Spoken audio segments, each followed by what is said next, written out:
Because Nique, we talked about this a bit in the first segment. Now we can really jump into it more, Kayla. Because for us, like, we watched Maxime Reynaud really develop, but he's been getting a ton of playing time at starting center with all the injuries to Domantas Sabonis.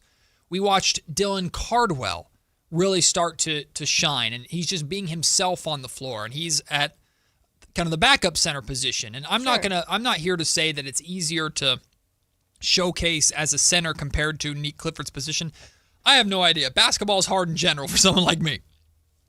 But Nique has had such a unique situation where you and I have been asking for, since the show began, just not just show us signs, but start stringing it together consistently. And now we're starting to see it consistently. Is it really as simple as he's just getting consistent playing time now, or do you think it's something different? Do you think it's something more that Nique is doing that he hasn't been doing before that's leading to consistent back-to-back solid performances from the young man who's really figuring this NBA game out? Well, in perspective, and you put this out yesterday on your podcast, and then Sactown Sports put the numbers in perspective. In 4 games, he's averaging 16.5 points, 5.8 rebounds, 4.5 assists, 3.3 steals per game, just so you can have a number going with what we're talking about. And that's good. That's good for Nique Clifford, because that's finding the word we were always preaching for him is consistency. And I feel like he's been able to maybe build more of that because he's had minutes. Like, the minutes haven't been a concern for me. Like, he's had minutes the past month and a half.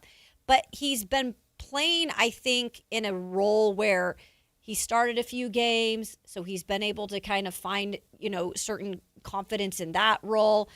But then he's been given the keys to kind of just do what he needs to do. And I think whether that came from the coaching staff or that came from one of the veterans, it was like, okay, Nique, just don't hold back. And a part of that has now become, I'm not holding back. I might not have a perfect game, but I'm taking the shots that I just need to take. And now they're actually starting to fall a little bit more. And then I'm adding a little bit of the defensive part of the game. I've had all these steals. Yeah. His defense is leading to offensive moments as well. Which Doug loves. And I think that is also probably what he's getting praised for on this team right now from Doug. And so that confidence is building in several areas. And I just think part of it also has to do with, I think he's been on the floor with certain people more often too. It hasn't been this like more so rotating group of guys every single more day. Consistency in the rotation, you mean? Yeah, because, and unfortunately that's because of the lack of bodies they have available, but then it's allowing more guys to play together. The reality was, like, if we were doing a rookie ladder here in Sacramento, Nique was a firm 3. Yeah. Like, he was behind Max for sure, behind Dylan. And what both Max and Dylan were doing, especially Dylan because Dylan's such a showman, but both of those guys were showing, this is who I am in the NBA. Doesn't mean this is how good I'm going to be, but we could look at Max and we could look at Dylan and we could say, I see the NBA player. I see what you're supposed to be. And not that you want to put yourself in a box necessarily, but how can you build a team if you don't know who your player is? And for Nique, it was like, okay, you're impactful in so many different ways, but what are you? And what I see from Nique right now is a recognition that, hey, wait a minute, regardless of where this team is at, how meaningful these games are, who I'm playing with, this is my opportunity to show what I am or what I can be. Yeah. And also what I might not be. Like when we first started hearing a lot of this, the Kings are going to give Nique an opportunity to run the team, to handle the basketball, to run the offense. I was skeptical as hell. Yeah.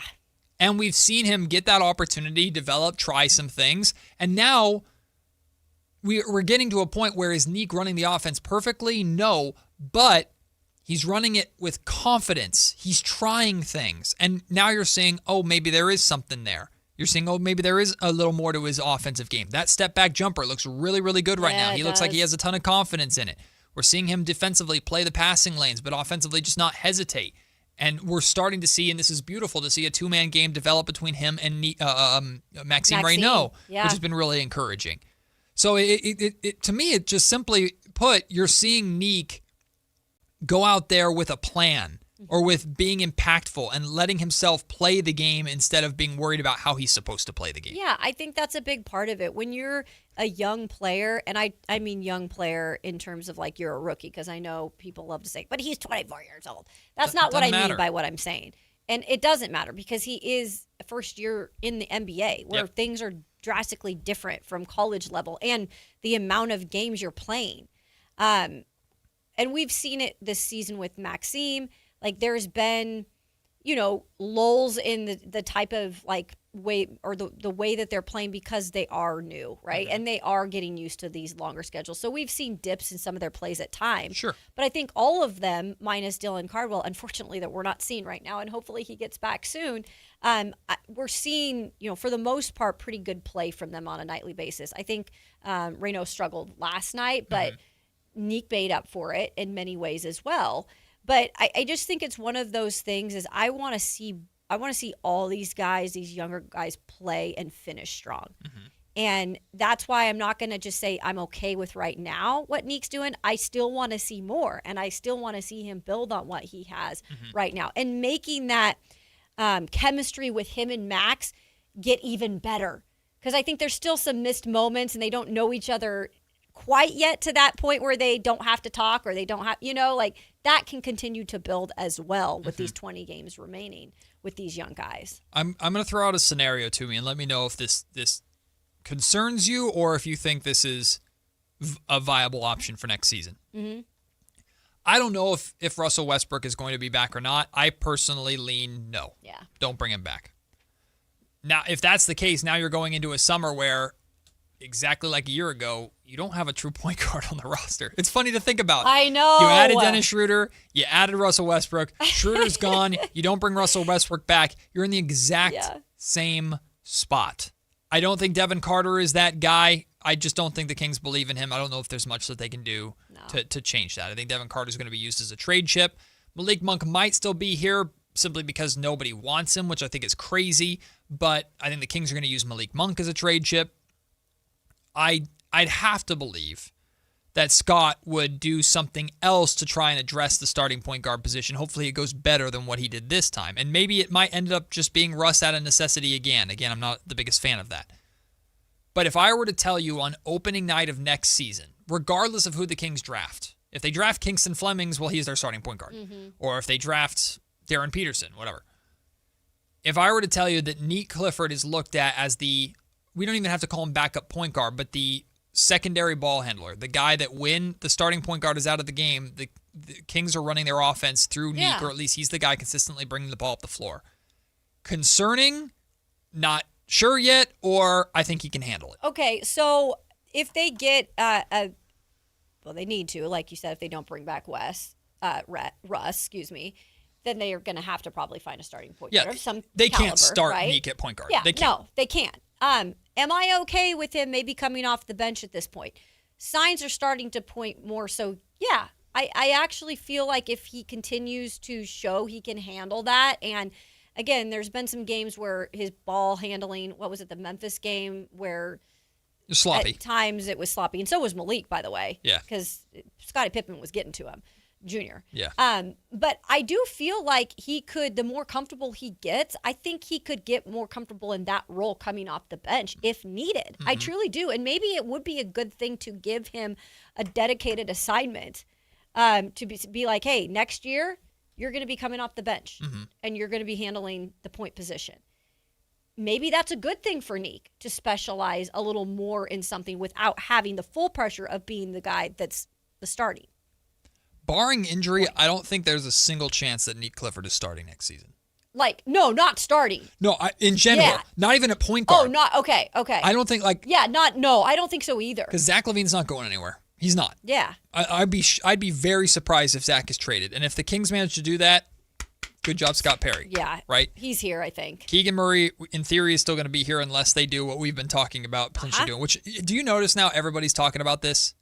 Matt and Kayla started this conversation about whole trade thing. Do you trade Keegan for a first-round pick? Yeah. And now everybody's talking about it. Of course they are. So, shout out us. But unless they do that, like Keegan Murray's going to be here. Mm-hmm. I'm hoping one of Boozer, DeBonsa, Peterson, or Wilson is here. Yep. No disrespect to Kingston Flemings, but I just think the Kings want a top 4 pick. One of those 4 guys I think is going to be here. And that they will plug that spot next to Keegan. And then DeAndre Hunter's also here. He's likely coming in off the bench. Domantas Sabonis, I imagine, is still going to be here at the center position. Regardless, I don't see any realistic scenario where Nique Clifford is a starter next season, and that's okay. I think that's okay too. My question is, though, what is his role off the bench? What is that going to be? And maybe we can learn a little bit about what that should be over these final 20 games. I think it's important that we do. I think it's really important. And I know he was a later first-round pick, but I still think that, again, he's Scott Perry's guy. Yep. That's the biggest thing out of all of this to take. Scott Perry wants to make sure he is on this team moving forward and has some sort of a role, whether that be coming off the bench at point or coming off the bench in a different, position. But I also wonder, too, because you just brought up the starting point guard conversation real quick. Yep. And you mentioned Darren Peterson. He's a 2.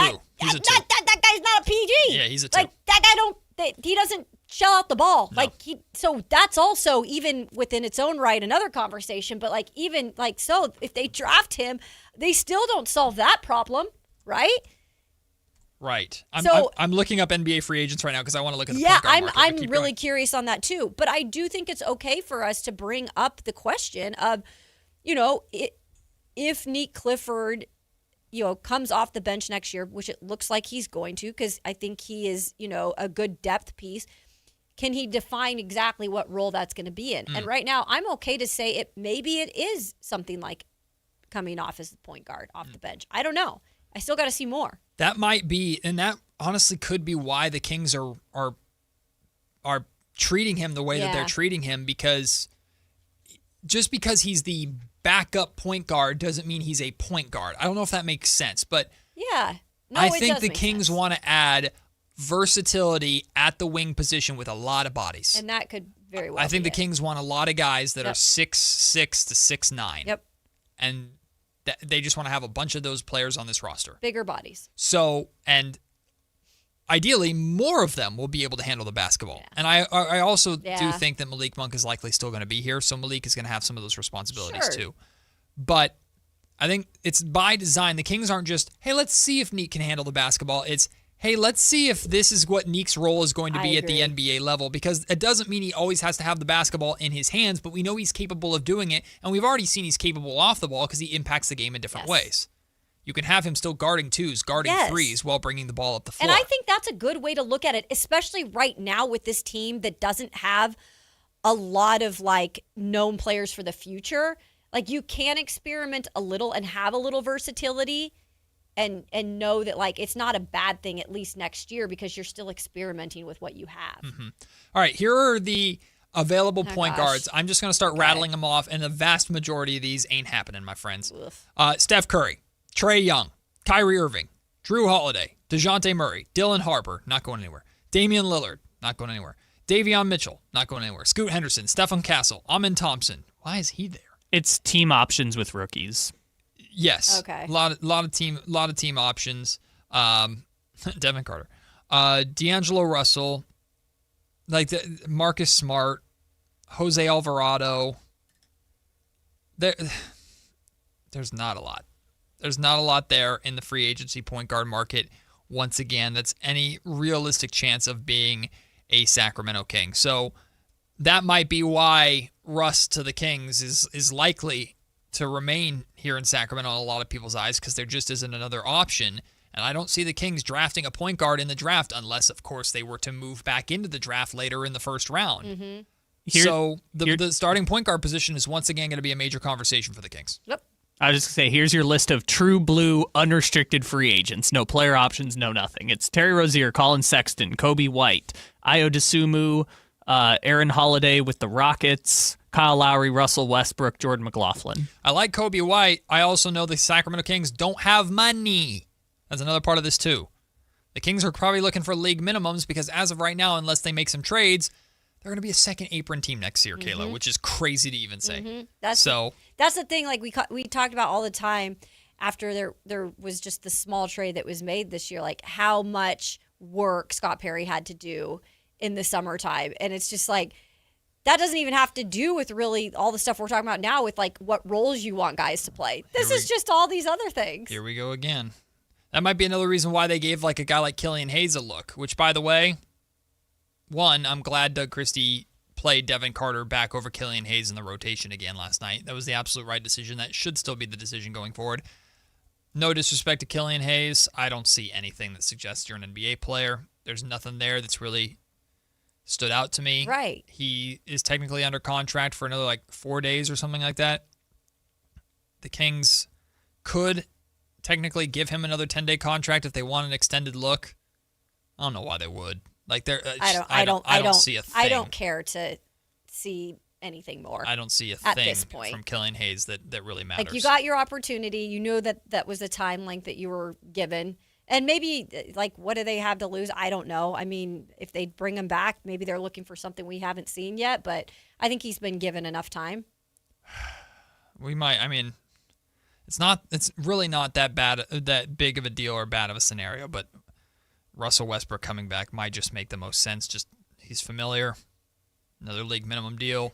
I know, but we're never going to have these. We're never going to stop these conversations. Then I feel like at this point, of Russ, it's going to be the same type of stuff. Even if AJ DeBonce on this roster and I'm ready to do backflips in the street because of that, if the Kings go into next year with Domas, Russ, DeMar, and Zach LaVine still on this roster, my eye might start twitching. Mm-hmm. Like not again. Not again, please. I'm pretty sure one of them you won't have to worry about. Well, I would hope so. But the other ones, we'll see. I would hope so. We'll have to wait and see with that. In general, though, I think Doug Christie actually did a really good job with how he handled playing the veterans last night.